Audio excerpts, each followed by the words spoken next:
Hello students, today we will learn the next tax-free income, the 12th point, amount received under a life insurance policy that is covered under section 10 subsection 10D. Now we'll see what is this amount received under life insurance policy. So if an assessee takes a life insurance policy and receives the amount from the life insurance policy on a maturity date, then the entire amount what he receives from a life insurance policy will be exempt. So the entire amount received from the life insurance policy will be exempt, even the bonus also. Any sum received including bonus is wholly exempt as per section 10 subsection 10D. So there are certain exceptions. Under these cases, the amount received is not exempt. Now we'll see what are the exceptions.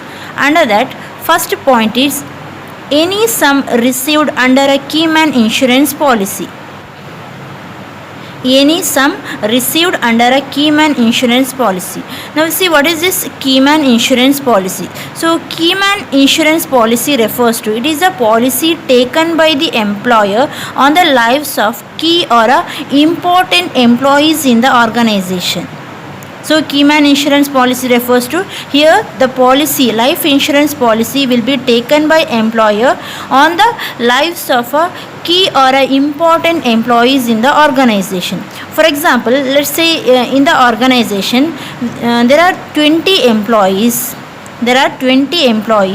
Here, if the employer has taken the life insurance on the lives of 4 to 5 employees, that is 4 to 5 important or key employees, but the employer has not taken the insurance on the lives of all the employees. Here he has taken the insurance on some selected few employees, key employees in the organization. So if that employees on the maturity date, when the policy matures, here when the policy matures, the maturity amount will be received by such key employees. So those amount received by such employees from this keyman insurance policy is fully taxable. So if a key employees receives a sum of the amount from the keyman insurance policy, then the entire amount is fully taxable here. So any sum received under a keyman insurance policy will be fully taxable. There is no exemption here. There is no exemption for the sum received from the life insurance policy. That is what the exception to the rule. Next, second one is any sum received from a policy covered under section 80DD subsection 3 and 80DDA subsection 3. And the third exception is any sum received under a policy when a premium is paid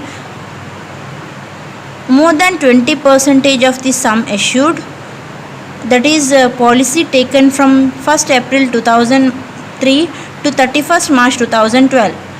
So if a policy taken before 31st March 2012, then 20% of the sum assured. If the policy taken after 1/4/2012, then 10% of the sum assured, means 10% of the policy value. Or if the policy is taken after 1/4/2013, that is 15% of sum assured in case of disabled assessee. So if any sum received under this policy when premium is paid like 20%, 10% and 15% according to the date, then the annual deduction will be given to these policies under section 80C. Under section 80C, deduction will be given. So there is no exemption under section 10 subsection 10D for these policies. Understood?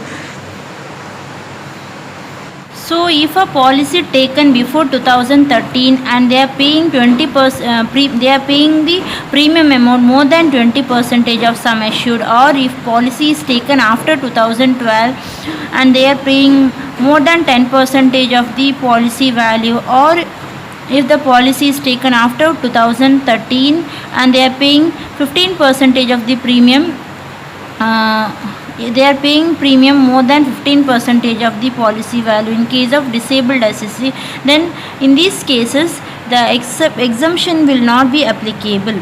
The exemption of section 10 subsection 10d is not applicable because they are getting deduction under section 80c.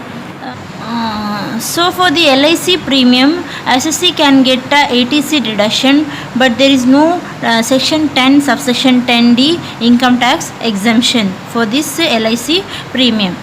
Next, one more point here should be noted is amount received on the death of person is exempt here. Amount received, so here the whatever the sum of money received including the bonus on a maturity date of the policy, then it is fully exempt. If a amount received on the death of a person, also exempt here. If a amount is received on the death of the person by the legal heirs, then that amount also exempt. Usually the legal heirs of the deceased person receives the insurance amount in their hand. So the amount received here is fully exempt. The amount received by legal heirs in their hand because of the death of the assessee, then it is fully exempt.